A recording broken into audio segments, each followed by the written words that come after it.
அனைவருக்கும் அன்பான வணக்கம். நான் உங்கள் குமார். இன்றைக்கி வீடியோ பதிவில் நாம் எதை பற்றி பார்க்க போகிறோம் அப்படின்னா, ஒரே ஒரு ஃபோட்டோ இருந்தால் மட்டும் போதும். நீங்கள் விரும்பும் நபர் எப்பேற்பட்ட ஆளாக இருந்தாலும் சரி, எந்த ஊரில் அதாவது வெளிநாட்டில் இருந்தாலும் சரி, உங்களை புரிந்து கொண்டு உங்களிடம் அன்பாக பேசி உங்களையே சுற்றி சுற்றி வருவார். இதை பார்க்குறதுக்கு முன்னக்குட்டி நம்ம சேனலை சப்ஸ்கிரைப் பண்ணாதவங்க சப்ஸ்கிரைப் பண்ணிடுங்க. பக்கத்தில் இருக்கிற பெல் பட்டனை மறக்காமல் ப்ரெஸ் பண்ணிடுங்க. அப்போ தான் நான் போடுற பயனுள்ள தகவல்கள் உங்கள் நோட்டிஃபிகேஷனில் உடனுக்குடன் வரும். வாங்க பதிவுக்குள்ளே போகலாம். இது மிகவும் எளிமையான மற்றும் சக்தி வாய்ந்த தாந்திரிக முறை. இதை யாரெல்லாம் பயன்படுத்தலாம் அப்படின்னு கேட்டிங்க அப்படின்னா, பிரிந்து வாழும் கணவன் மனைவி, காதலர்கள், நண்பர்கள், உறவினர்கள், பெற்றவங்க பிள்ளைக்காக, பிள்ளைகள் பெற்றோருக்காக, காதலர்கள்னு வரும்போது ஒன் சைடாக லவ் பண்ணுறவங்களும் இதை பயன்படுத்தலாம். யாருனே அறிமுகம் இல்லாத நபருக்கு இந்த முறையை பயன்படுத்த முடியாது. உங்கள் பேரை சொன்னால் அட்லீஸ்ட் அவங்களுக்கு தெரிஞ்சிருக்கணும். அப்படிப்பட்ட நபருக்கு மட்டும்தான் இதை பயன்படுத்த முடியும். குறிப்பாக இந்த மெத்தட் பிரிந்து வாழும் உறவுகளை ஒன்று சேர்ப்பதற்கு மிகவும் அற்புதமான ஒரு மெத்தட்.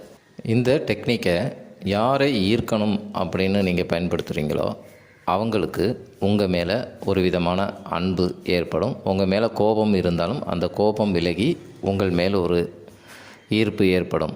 அவர்களே தானாகவே முன்வந்து உங்களுடன் பேசுவார். இந்த தாந்திரிகத்துக்கு தேவைப்படும் பொருள்கள் 3. 1 ஃபோட்டோ. அதாவது ஃபோட்டோ ஹார்ட் காப்பியாக தாங்க இருக்கணும். மொபைலில் இருக்கிறத யூஸ் பண்ணக்கூடாது. பாஸ்போர்ட் சைஸ் ஃபோட்டோவாக இருந்தாலும் பரவாயில்லை, பயன்படுத்தலாம். அடுத்ததாக தேவைப்படுற பொருள் அக்தர். மல்லிகைப்பூ அக்தராக இருந்தால் நல்லாயிருக்கும். இது எல்லா நாட்டு மருந்து கடைகளிலும் ஈஸியாக கிடைக்கக்கூடிய ஒரு பொருள். கடைசியாக பார்த்திங்கன்னா ஏலக்காய். ஏலக்காய் கொஞ்சம் ஃப்ரெஷ்ஷாக இருக்கிறதா பார்த்து வாங்கிக்கோங்க. அந்த காஞ்சி போய் இருக்கிறதெல்லாம் வேணாம். வீட்டில் யூஸ் பண்ணுறதையும் யூஸ் பண்ணாதீங்க. நல்லா ஃப்ரெஷ்ஷாக இருக்கிறதா பார்த்து வாங்கிக்கோங்க. அவ்வளோதாங்க. இந்த தாந்திரிகத்துக்கு தேவைப்படும் பொருள் அக்தர், 2 ஏலக்காய், நீங்கள் விரும்பும் நபரின் ஃபோட்டோ. இது 3ம் கட்டாயம் இருக்க வேண்டும். அதுக்கு பிறகு என்ன செய்யணும் அப்படின்னா, 11 நாட்கள் இந்த தாந்திரிகத்தை செய்யணும். இந்த டெக்னிக்கை இடையில் எந்த ஒரு கேப்பும் விட்டுறக்கூடாது. அப்படி கேப்பு விட்டால் முதல்ல இருந்து செய்கிற மாதிரி தான் இருக்கும். அதனாடி கண்டினியூவாக 11 நாட்கள் கட்டாயம் செய்ய வேண்டும். இந்த தாந்திரிகத்தை ஆரம்பிக்கும் நாள் என்ன அப்படின்னு கேட்டால், வெள்ளிக்கிழமை தாங்க ஆரம்பிக்கணும்.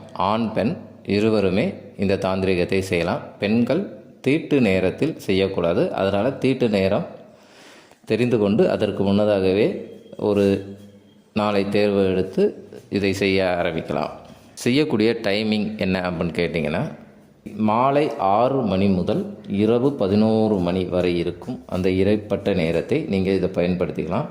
அப்படி பயன்படுத்த முடியாதவங்க பிரம்ம முகூர்த்தம் அப்படின்னு சொல்லக்கூடிய அதிகாலை 4 முதல் 6 மணி வரை இருக்கிற அந்த டயத்தையும் நீங்கள் பயன்படுத்திக்கலாம். அதுக்கப்புறம் உங்களை யாரும் தொந்தரவு பண்ணாத ஒரு தனியான இடத்தை தேர்வு பண்ணுவாங்க. ஒரு தனியாக ஒரு ரூம் இருந்துச்சுன்னா பிரச்சனை இல்லை. அப்படி ரூம் இல்லாதவங்க உங்களை யாரும் ஒரு 20 நிமிஷத்துக்கு தொந்தரவு பண்ண முடியாத இடமா பார்த்து தேர்வு பண்ணிக்கோங்க. தரையில் உட்காந்தும் பண்ணலாம், சேரில் உட்காந்தும் பண்ணலாம். தரையில் உட்காந்து பண்ணுறவங்க ஒரு போர்வை அல்லது ஒரு பாய் இல்லாட்டி வேஷ்டி இது ஏதாவது ஒன்று விரிச்சிட்டு அதுக்கு மேலே தான் உட்காரணும். சேரில் உட்கார்றவங்க எப்படி வேணாலும் உட்காந்துக்கலாம், பரவாயில்ல. முதல்ல கிழக்கு முகமாக பார்த்து அமருங்க. நீங்கள் கிழக்கு முகமாக பார்த்து அமர்ந்த பிறகு அந்த ஃபோட்டோ நீங்கள் ரெடி பண்ணி வச்சுருப்பீங்கள்ல, அந்த ஃபோட்டோவை கையில் எடுத்து வச்சுக்கோங்க. அந்த கையில் எடுத்துகிட்டு உங்கள் ஆள்காட்டி விரலால் அக்தரை கொஞ்சமாக தொடுங்க. நிறைய எடுத்துடாதீங்க, கொஞ்சமாக தொடுங்க. ஏன்னா 11 நாட்கள் இதை செய்யணும். அந்த ஃபோட்டோ டேமேஜ் ஆகாத அளவுக்கு பார்த்துக்கோங்க. கொஞ்சமாக எடுத்து அந்த ஃபோட்டோவில் இருக்கிற ஃபேஸில் அப்ளை பண்ணுங்கள். அப்ளை பண்ணிவிட்டு அந்த ஃபோட்டோவை உங்களுக்கு ஆப்போசிட் பொசிஷனில் உங்களை பார்க்குற மாதிரி வச்சுக்கோங்க. அதுக்கு பிறகு அந்த ஃபோட்டோவில் இருக்கிற கண்களை பார்த்து கொண்டே இப்போ ஸ்க்ரீனில் தெரியுது பாருங்கள், இந்த பீஜ மந்திரத்தை சொல்லணும். க்ளைம் அப்படிங்கிற இந்த பீஜ மந்திரத்தை 10 முதல் 20 நிமிடம் வரைக்கும் நீங்கள் கண்டினியூவாக அந்த கண்களை பார்த்தவாறே சொல்லிக்கிட்டே இருக்கணும். இந்த மந்திரம் சொல்வதற்கு கவுண்டிங் கிடையாதுங்க. கவுண்டிங் முக்கியமில்லை. அதனால் உங்கள் மொபைல்லே நீங்கள் ஒரு 10 நிமிஷத்துக்கோ இல்லாட்டி 15 நிமிஷத்துக்கோ இல்லை 20 நிமிஷத்துக்கோ அலாரம் செட் பண்ணி வச்சுக்கோங்க. அலாரம் செட் பண்ணி வச்சுக்கிட்டு உங்களால் இந்த டைமிங்கில் எவ்வளோ முறை இந்த மந்திரத்தை சொல்ல முடியுமோ அந்த கண்களை பார்த்து கொண்டே சொல்ல வேண்டும். 10 நிமிடம் இந்த மந்திரத்தை சொல்லி முடித்ததுக்கப்புறம் அந்த ஃபோட்டோவை எடுத்து ஒரு பாக்ஸில் போட்டு வச்சுக்கோங்க. பாக்ஸ் இல்லாதவங்க ஒரு நோட் புக்கில் அல்லது ஒரு சின்ன பர்ஸில் கூட எடுத்து வச்சுக்கலாம். அந்த ஃபோட்டோ கூட கட்டாயமாக 2 ஏலக்காயை எடுத்து வச்சுக்கணும். மறுநாளும் இதே மாதிரி தாங்க. அந்த ஃபோட்டோவை மட்டும் எடுத்து லைட்டாக அக்தரை ஃபேஸில் அப்ளை பண்ணிவிட்டு 10 முதல் 20 நிமிஷம் வரைக்கும் உங்களால் எவ்வளோ நேரம் இந்த மந்திரத்தை சொல்ல முடியுமோ சொல்லிவிட்டு அதே நீங்கள் எங்கே எடுத்தீங்களோ அதே இடத்துல அந்த பாக்ஸ்குள்ளேயோ இல்லை நோட் புக்குள்ளேயோ இல்லை பர்ஸ்லேயோ அப்படியே வச்சிடணும். ஏலக்காயை மாற்றணுங்கிற அவசியம் கிடையாதுங்க. அந்த 11 நாளும் அந்த ஏலக்காயை யூஸ் பண்ணிக்கலாம். கட்டாயமாக 11 நாட்கள் இதை கண்டினியூவாக செஞ்சுக்கிட்டே இருக்கணும். 11 நாட்கள் முடிந்த பிறகு அந்த ஏலக்காயை எடுத்து ஒரு கால்படாத இடத்துலையோ இல்லை கிணற்றுலையோ போட்டுருங்க. அந்த ஃபோட்டோவை பத்திரமா வச்சுக்கோங்க. எக்காரணத்தை கொண்டும் நீங்கள் யாருக்காக செய்கிறீர்களோ அந்த நபருக்கு நீங்கள் இப்படி ஒரு விஷயம் பண்ணுறீங்க அப்படிங்கிறது எக்காரணத்தை கொண்டும் தெரியவே கூடாது.